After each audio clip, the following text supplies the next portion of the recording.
Class RRB group D, RPF, technician, JE, ALP वाले इस class को ना छोड़ें, क्योंकि उनके लिए तो बहुत ही ज़्यादा इम्पोर्टेंट है आपके साइंस जो आती है पार्ट में। ठीक है, तो दोस्तों मैं ये बायोलॉजी निर्माण वैसे से करा रहा हूँ, जो नीरज सर के नोट्स हैं उन्हीं की नोट्स से मैं करा रहा हूँ। ठीक है, वो फ्री में प्रोवाइड करा रहा हूँ आपको, मैंने बैच खरीद के आपको मैं वीडियो के माध्यम से आपको करा रहा हूँ। दोस्तों इस क्लास को आप आज हमारा ब्लड का सेकंड पार्ट है, तीसरा चैप्टर चल रहा है, लेकिन 2 चैप्टर हो चुके हैं, पोषण और पाचन तंत्र। तो दोस्तों ये क्लास आपके लिए बहुत ही ज़्यादा इंपॉर्टेंट रहेंगी, इस बात को याद रखना।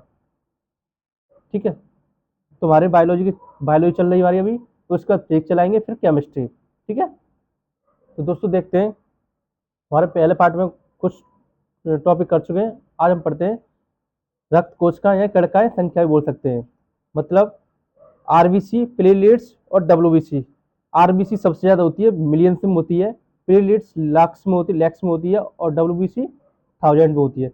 सबसे ज्यादा किसमें सबसे ज्यादा आरबीसी, तो उसके बाद प्लेटलेट्स और डब्ल्यूबीसी। ठीक है दोस्तों, इन क्लास को मत छोड़ना और चैनल सब्सक्राइब करना, ठीक है, जिससे नोटिफिकेशन पहुंचे और आपको बढ़िया कंटेंट मिले।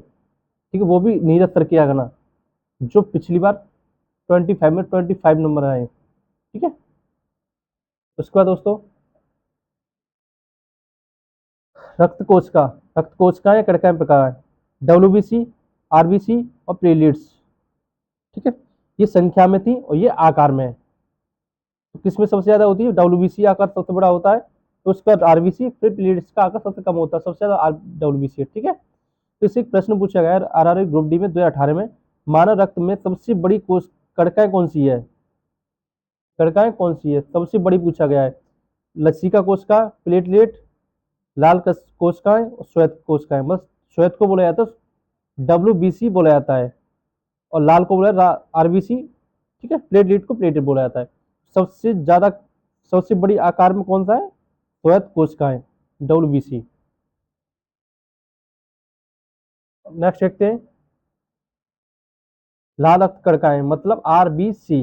इनका आकार कैसे होता है, द्वय अवतलाकार। ठीक है, इसका याद रखना, आरबीसी छोटी द्वय अवतल डिस्क के आकार की होती है, डिस्क की आकार गोल सर्कल जैसे होता है, आकार की होती है, जिनमें केंद्र में गर्त होता है और कोई केंद्रक नहीं होता है। आरबीसी में कोई केंद्रक नहीं होता, आपको इसे याद रखना है, कैसा आकार होता है वो याद रखना है। ठीक है, इनमें हीमोग्लोबिन नामक प्रोटीन होता है। आरबीसी में क्या होता है, हीमोग्लोबिन नामक प्रोटीन होता है, इसमें आरबीसी में। नेक्स्ट देखते हैं, हीमोग्लोबिन लाल रक्त कोशिकाओं में पाई जाने वाला आयरन युक्त प्रोटीन होता है। क्या होता है, आयरन युक्त प्रोटीन होता है किसमें, हीमोग्लोबिन में, जो फेफड़ों से ऑक्सीजन को शरीर के ऊतकों और अंगों तक पहुंचाता है। कौन पहुंचाता है, हमारा लाल रक्त कोशिका का जो हीमोग्लोबिन लाल रक्त कोशिका है ना, पहुंचाने वाला फेफड़ों से ऑक्सीजन को शरीर ऊतकों और अंगों तक पहुंचाता है। कौन पहुंचाता है, आप इस बात को याद रखो कि हीमोग्लोबिन जो लाल रक्त कोशिका में पाया जाने वाला आयरन है ना, वो पहुंचाता है फेफड़ों से ऑक्सीजन तक। ठीक है, नेक्स्ट देखते हैं, ये प्रश्न पूछा गया है, श्वसन वर्धक हीमोग्लोबिन इनमें से किसमें मौजूद होता है, लाल रक्त में या रक्त प्लेटलेट्स में, श्वेत श्वेत रक्त कणिकाओं में या रक्त प्लाज्मा में। तो ऑप्शन बी होगा, रक्त प्लेटलेट्स में आपका पाया जाता है। नेक्स्ट क्वेश्चन देखिए, नेक्स्ट प्रश्न क्या पूछा गया है, देखो, कौन सा वर्धक मनुष्य के लाल रक्त कणिकाओं में मौजूद होता है, जेंथोफिल, क्लोरोफिल, हीमोग्लोबिन, मेलेनिन। कौन सा होता है, ऑप्शन सी हीमोग्लोबिन होता है। रक्त का रंग देखो ब्लू होगा तो उसमें ऑक्सीजन रहित रक्त होगा, उसमें लाल होगा तो उसमें हीमोग्लोबिन होगा प्लस ऑक्सीजन होगा, तो बन के क्या बनता है, हीमोग्लोबिन ऑक्सीजन बनता है, तो लाल बन जाता है। ठीक है, किसकी वजह से, ऑक्सीजन की वजह से। नीला होगा तो नीला किसमें होगा, सिरा में, और लाल होगा तो धमनी में, इस बात को याद रखना।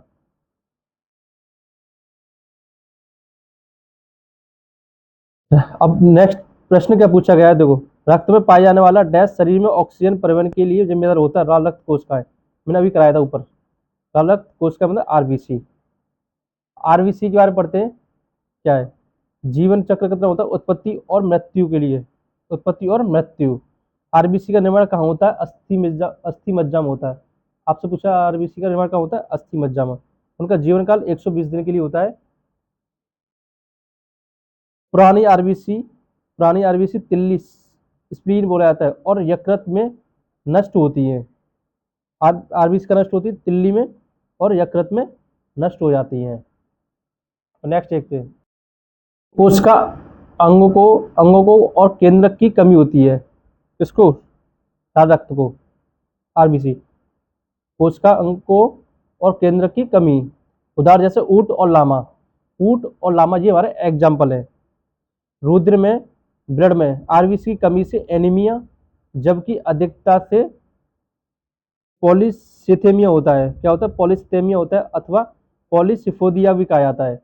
जैसे त्वचा पर काले धब्बे रोग होता, इसकी आरबीसी कमी होने के कारण क्या होता है, कमी होने से एनीमिया और अधिकता हो जाता है पॉलीसिथेमिया या पॉलीसिफोविया। ठीक है, नेक्स्ट देखते हैं। श्वेत, अब डब्ल्यूबीसी का पढ़ते हैं। इनमें केंद्रक होता है और ये आकार में बड़े होते हैं। इसमें केंद्र भी होता है प्लस आकार भी बड़े होते हैं। डब्ल्यूबीसी का आकार कैसा अनियमित होता है। ठीक है, डब्ल्यूबीसी शरीर की प्रतिरक्षा प्रणाली का हिस्सा है और संक्रमणों से लड़ते हैं। वे बैक्टीरिया, वायरस और अन्य रोग जनकों को नष्ट कर देते हैं। डब्ल्यूबीसी का जीवन काल लगभग 12 से 20 दिन का होता है। डब्ल्यूबीसी का जीवन काल कितना होता है, 12 से 20। डब्ल्यूबीसी को ल्यूकोसाइट्स भी कहा जाता है। डब्ल्यूबीसी को ल्यूकोसाइट्स भी कहा जाता है। तो जीवन काल 12 से 20 दिन होता है। किसको नष्ट कर देते हैं, बैक्टीरिया, वायरस, अन्य रोग जनकों को भी नष्ट कर देते हैं। इसका निर्माण कहाँ होता है, डब्ल्यूबीसी का अस्थि मज्जा। आरबीसी का भी निर्माण कहाँ हो रहा था, अस्थि मज्जा में। अन्य नाम क्या है इसके, लड़ाकू कोशिका, बच्छक कोशिका, रक्षक कोशिका और सैनिक कोशिका। ठीक है, नेक्स्ट देखते हैं। श्वेत रक्त कोशिकाओं को दो श्रेणियों में बांटा जा सकता है। एक ग्रेन्युलोसाइट्स, एग्रोन्यूलोसाइट्स, जो एक से अधिक केंद्र पाए जाते हैं किसमें, ग्रेन्युलोसाइट्स में। एक एक केंद्र पाया जाता है जिस कौन सा होता है, एग्रेन्यूलोसाइट्स, एग्रेन्यूलोसाइट्स, इसमें एक केंद्र पाया जाता है, अकड़का बोला जाता है, उसे कड़का बोला जाता है। इसमें ग्रेन्युलोसाइट्स में 3 होते हैं, न्यूट्रोफिल, इओसिनोफिल, बेसोफिल्स। न्यूट्रोफिल में का संख्या में सबसे ज्यादा होता है, बेसोफिल्स संख्या में सबसे कम होता है। ठीक है, इसमें ये कितने होते हैं, एग्रोन्यूलोसाइट्स कितने होते हैं, 2। मोनोसाइट्स ये सबसे बड़ी होती है, लिम्फोसाइट्स ये सबसे छोटी होती है। ठीक है, इस क्लास का यही करते हैं। एक लेक्चर और लेंगे इसका। ठीक है, देखते कितने लेक्चर खत्म है और इस चैप्टर को हम कंप्लीट करेंगे। दोस्तों ये नोट्स आपके कहीं नहीं मिलेंगे कि बैच के या ना, बैच लिया था निर्माण बैच 2026 का, ये RPF, JE technician, ALP, NTPC सब के लिए बैच बहुत ही ज़्यादा इंपॉर्टेंट है और ये वीडियो तो बहुत ही ज़्यादा इंपॉर्टेंट है, याद रखना इस बात को। ठीक है, तो इस वीडियो को यहीं अंत करते हैं। Thank you.